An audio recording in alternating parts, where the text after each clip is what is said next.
Imagine for a moment, the quiet anticipation of a long haul flight. You've settled in, maybe looking out the window as the lights get smaller, or maybe you're already lost in a movie, just the hum of the engines in the background. There's this real sense of trust, isn't there? Trust in the plane, the crew, the whole system. But for 237 passengers and 12 crew on Air India flight AI 101, March 17th, 2025, that trust was just shattered. This Boeing 7879 Dreamliner, it was a routine flight, Delhi to San Francisco. It never made it. All lives were lost in the Arabian Sea. A terrible catastrophe, really. It sent shockwaves everywhere. A brutal reminder of the human cost when these complex safety systems, well, when they fail. So, our mission today in this deep dive is to go way beyond the headlines. We want to understand how something like this could happen. We're going to dissect the layers of failure, drawing on this really exhaustive report from a senior aviation journalist. They went incredibly deep. It's a sobering story, about technology, human decisions under pressure, and that constant chase for safety in the sky. Absolutely. And that report, as you said, it lays out some stark findings right in the summary. It points straight to catastrophic engine failure, but crucially, it doesn't stop there. It says this failure was, well, compounded by major software issues that weren't addressed. And maybe the most disturbing part, systemic gaps in maintenance. Big ones. What's really quite telling here is how complex the investigation was. Not just one thing. It was global. Aviation authorities, technical audits, even eyewitness accounts from ships nearby, it pulled everything together. So today, we'll try to synthesize all that. We're not just recounting what happened. We want to unravel why it happened, connect the dots, and really understand why this tragedy matters so much for the future of flying. It's about peeling back those layers from the tiniest technical detail to the big regulatory picture. Okay, let's unpack this then.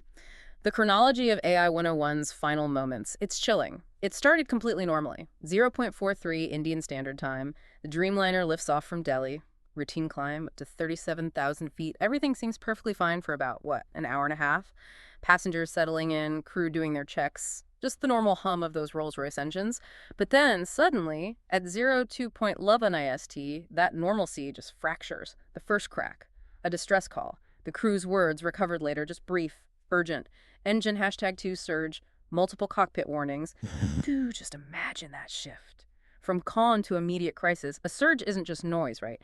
It's serious instability in the engine, often leads to worse things. Exactly, like a flameout where the engine just stops producing thrust. And multiple cockpit warnings. That paints a picture, doesn't it? A dashboard lighting up like a Christmas tree, just overwhelming. A cacophony of alerts, not a minor glitch. This was critical. And the speed it escalated.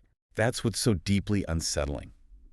The speed. It gave the crew almost no time. Just 3 minutes after that first call, 02.14 IST, the transponder data tells the story. An uncontrolled descent. And the rate? 24,000 feet per minute. 24,000, it's hard to even picture. That's 400 feet falling every second. Literally plummeting. The situation was spiraling completely out of control. Irrevocably. And then, just like that, silence. 02.17 IST. 6 minutes after the first call, radar contact gone. The plane just vanished from the screens. That silence must have been deafening for air traffic control. The debris field was later found about 185 kilometers off the Gujarat coast in the Arabian Sea. A vast, unforgiving place. The search and rescue effort would have shifted pretty quickly to recovery, given the circumstances. The recovery itself, though, that was quite something. It really was. The immediate aftermath, the rescue and recovery, an incredible effort in terrible conditions. Coast Guard vessels managed to get the flight recorders, the black boxes, within 72 hours. That's remarkable speed. Absolutely crucial data, right?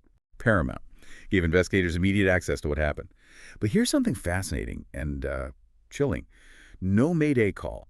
Nothing before the crash. What does that tell us? It's devastating. It suggests things happened so fast, so severely, the crew was either instantly overwhelmed, incapacitated maybe, or just had zero time. Not even a second for that final call. It speaks volumes about how quickly it went from emergency to unsurvivable.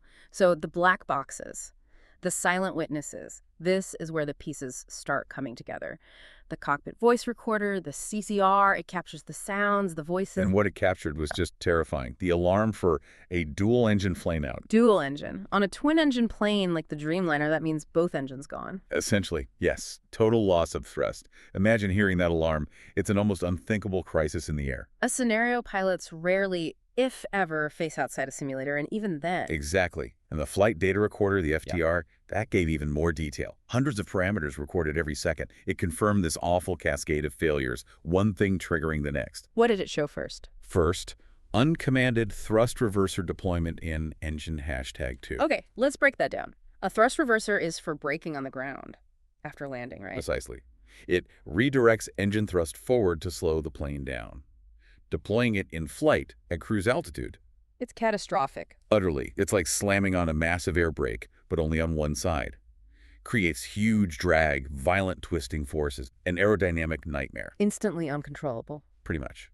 The report stressed how this alone created an unmanageable situation. And that deployment, it led to more. It was the fuse, yes. The report's forensic analysis showed it caused a fuel line to fracture in that same engine #2, which led to an immediate, intense fire So the engine wasn't just failing, it was on fire, destroying itself. and compromising the aircraft structure.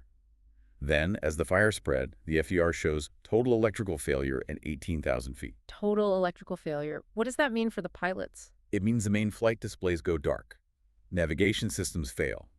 And critically, the power for the hydraulic systems is lost.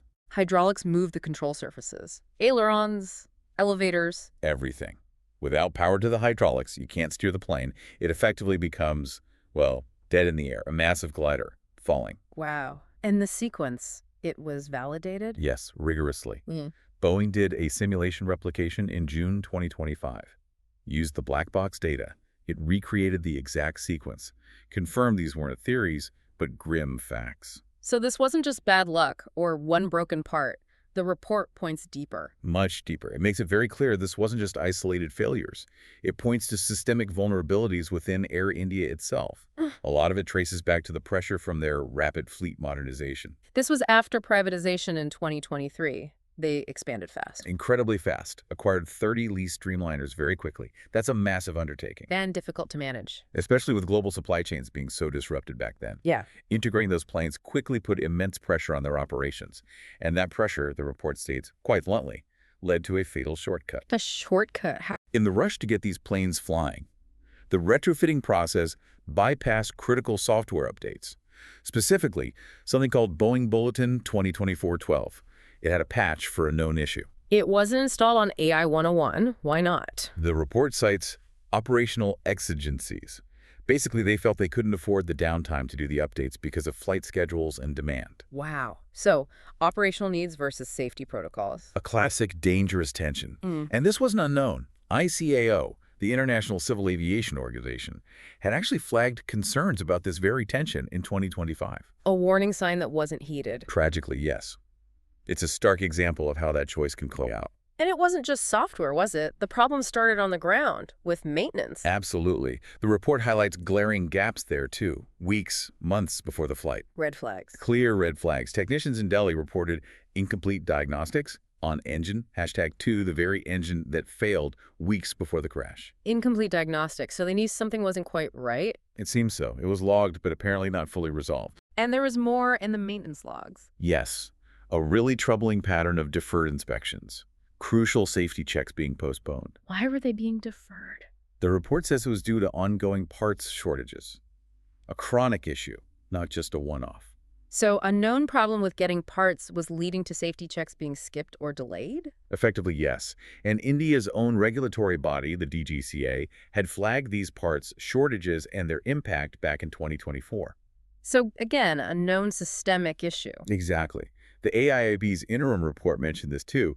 It's like knowing your car has a serious issue but keep driving it, hoping it holds out, because getting it fixed is difficult. But this is a plane carrying hundreds of people. Precisely. It turned a known vulnerability into, well, a ticking time bomb. Which brings us to the regulators. How well is all this rapid growth being watched? That's the critical question the report tackles.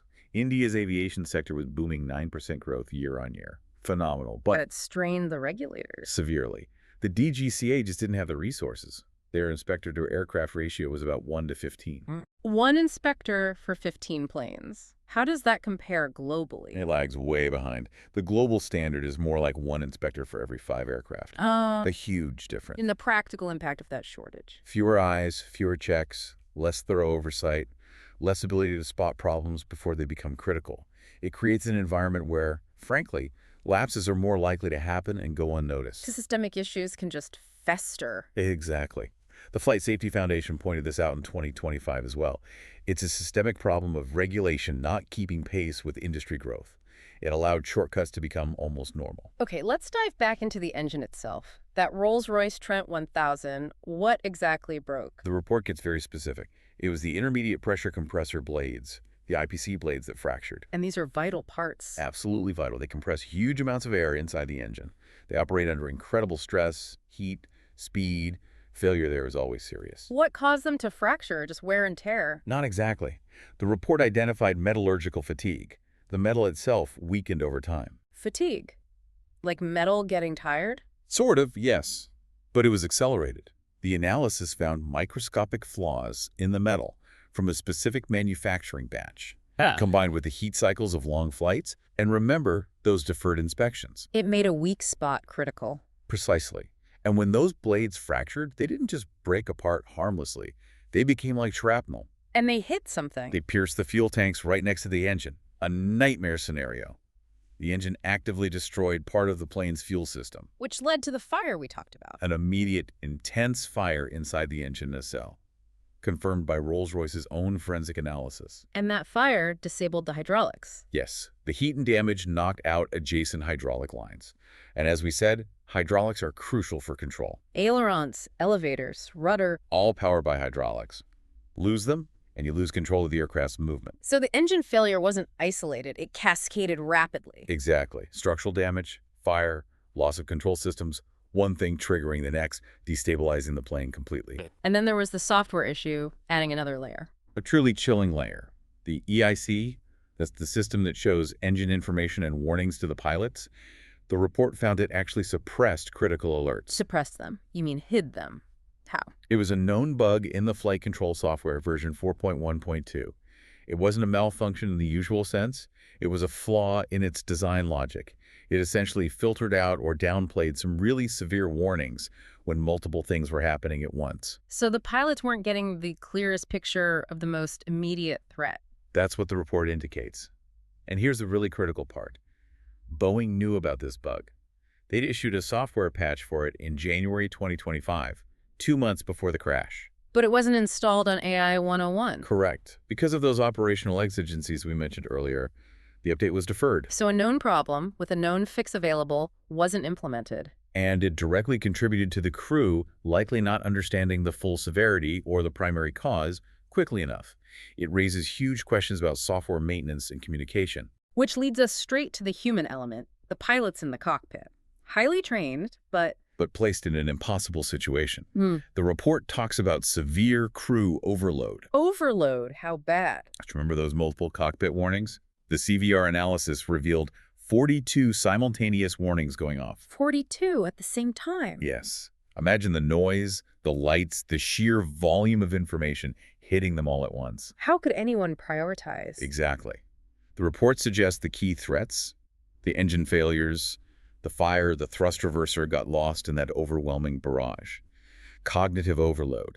It's not about pilot skill. It's about system design failing to support human decision-making under extreme stress. And their training hadn't prepared them for this specific combination. Apparently not adequately. The Air India training audit found a gap. Pilots trained for many emergencies, of course, but simulators didn't fully replicate this specific nightmare.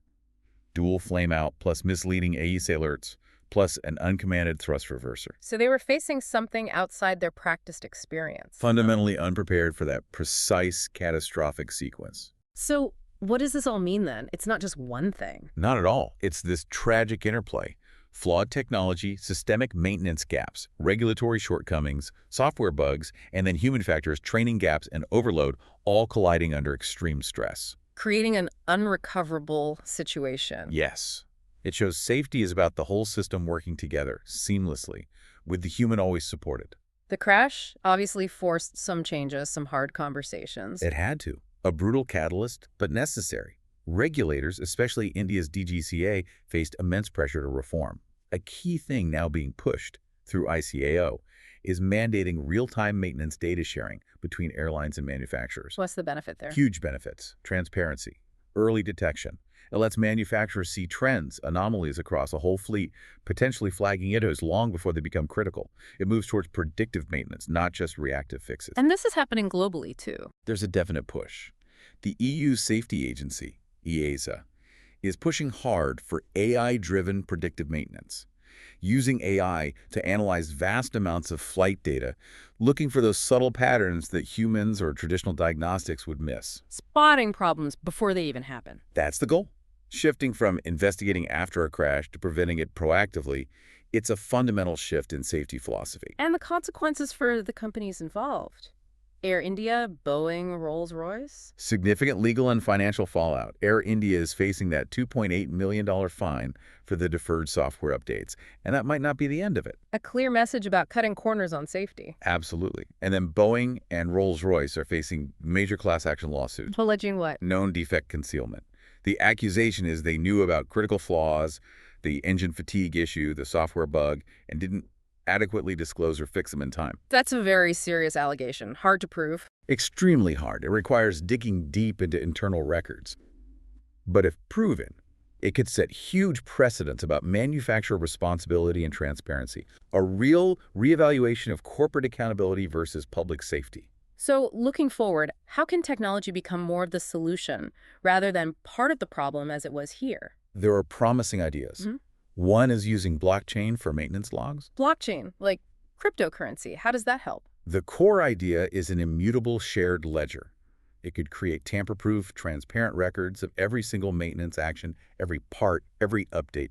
No more lost records, no more ambiguity. It increases accountability dramatically, addresses those issues of deferred or incomplete work. Makes sense. And what about the cockpit alerts, the IC system? That needs a major rethink. Boeing's own roadmap talks about enhanced ICs using AI. Instead of 42 simultaneous warnings, imagine an AI analyzing the situation in real time. It could identify the single most critical threat and present that clearly to the pilots, guiding their attention. Cutting through the noise. Exactly. Directly addressing that crew overload issue we saw in AI 101. Yeah. Making automation a better partner for the pilots, especially under stress. And the report pushing these ideas carries weight, given the author's background. Immense weight. Yeah. Former lead investigator Aviation Week, contributor to ICO safety panels.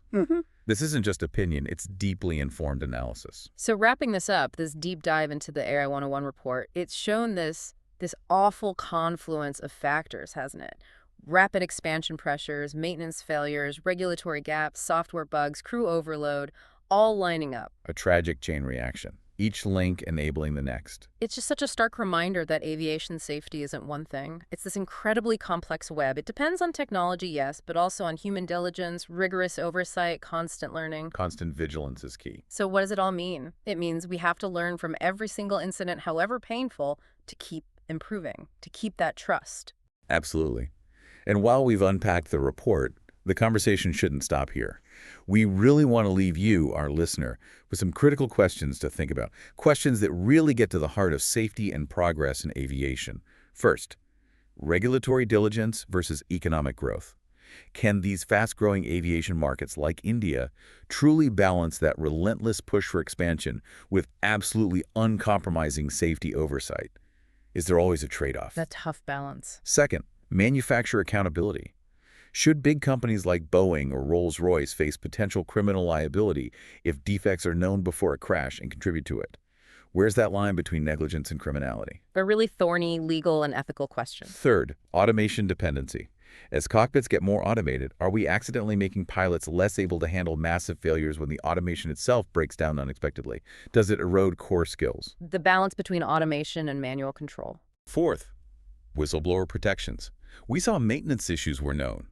How can the industry better protect technicians, ground crew, anyone who speaks up about safety concerns without them fearing for their jobs? Making it safe to speak up about safety. Crucial. And finally, fifth, global safety equity. Are the safety standards and aircraft designs often developed in the West truly suited for the diverse operating conditions, infrastructure, and regulatory environments found all around the world? Or are there blind spots? Really powerful questions, ones that don't have easy answers. Thank you for joining us on this deep dive into the Air India AI 101 report. We hope you'll reflect on these questions, keep learning, and keep thinking about the complexities involved in keeping our skies safe.